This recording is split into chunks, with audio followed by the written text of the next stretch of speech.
I'll juice you.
Comic book, movies, films, a whole shit ton of them to be exact, not including any of the previous incarnations of Batman, X-Men, or even Blade. Remember Blade? Blade was fucking sick. The last 2 decades have given us a plethora of comic book adapted movies taken straight from the pages of some of the most popular and iconic characters of all time. I really love comic book stuff. I'm not a massive comic book reader. I mean, I do like a good Batman graphic novel, and when I was a kid, I had a pretty good collection of Ghost Rider comics, but I love them enough and have read enough comics to be considered more than just an average audience member. I'll get more excited about a comic book movie than any Fast and the Furious sequel any day of the week. But there is a bit of a problem. For such a large catalogue of movies, there's just none of them that have left me feeling, well, how do I put this? You know when you're scrolling through a movie collection because you've got a bit of time to kill and you think, hey, you know what? I'm gonna watch Unbreakable again. Unbreakable's fucking awesome. I can't think of a single movie in the MCU catalogue, or the DC universe if you want to include that I think I have any desire to rewatch. Think about it. Nobody's ever said, oh man, Doctor Strange, fuck yeah, let's watch Doctor Strange again. I haven't seen Doctor Strange in a while. There's a couple of exceptions. Ragnarok was great fun, and Robert Downey Jr. is such a charm factory that the Iron Man movies will always get a pass. But when I watched Avengers Age of Ultron, my apathy towards comic book movies and the MCU turned into straight up cynicism and disappointment. The trailer for that movie was awesome. I remember thinking, fuck yes, here we go, it's about time, this looks killer. Then I went and saw it. The vibranium's getting away. And you're not going anywhere.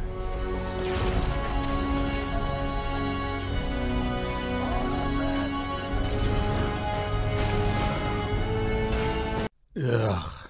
It wasn't a bad movie, it was just really basic, which may actually have been more disappointing.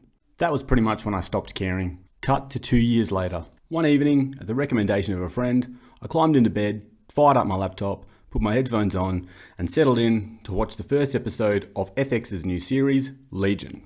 Now, all I knew about this show was that it was something to do with Marvel. I was curious, but I wasn't optimistic. I got comfortable, grabbed my glass of scotch, navigated to the file, Legion, Season 1, Episode 1, queued it up in my VLC media player, and clicked play. Click.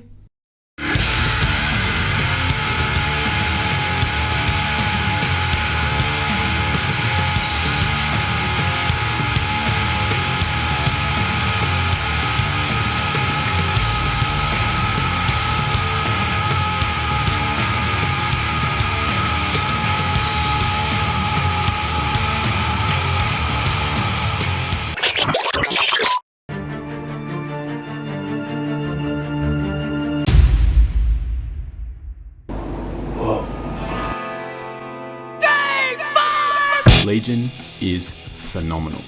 Legion is the story of David, a patient at the Clockwork Psychiatric Hospital who believes himself to be schizophrenic, as for his whole life he's heard voices and suffered from hallucinations. But when David meets and begins a relationship with the new patient, he learns that he may in fact possess special powers and abilities. Legion is based on the recurring X-Men character of the same name, so in actuality, This is, for all intents and purposes, yep, that's right, an X-Men show. Its own story and universe, disconnected from the cinematic incarnations of the X-Men we're familiar with, Legion is a story that stands on its own and gives us a take on a mutant concept that is not only fresh and different, but wonderfully bizarre and strangely captivating from beginning to end. This is not the X-Men world we're familiar with. This is an incongruous and imaginative re-envisioning of it. A universe populated with weird and wonderful characters, with powers and abilities that are sublime and just insanely surreal. For a show this packed full of batshit insanity, Legion doesn't overstay its welcome. 3 seasons and 27 episodes, it's tight and focused. Legion takes the superhero origin concept, flips it on its head, and soaks it in LSD. And when your main character is a mentally ill schizophrenic with unmeasured and unchecked reality warping abilities of a god, you find yourself, like him, asking, is this even real? The show is constantly throwing more questions at you, but it's so visually captivating and outright fascinating that you stick with it long enough to get the answers you need just when you need them the most. It's a show that rewards you for paying attention and rewards you for patience. And the rewards are many.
What did the stars say?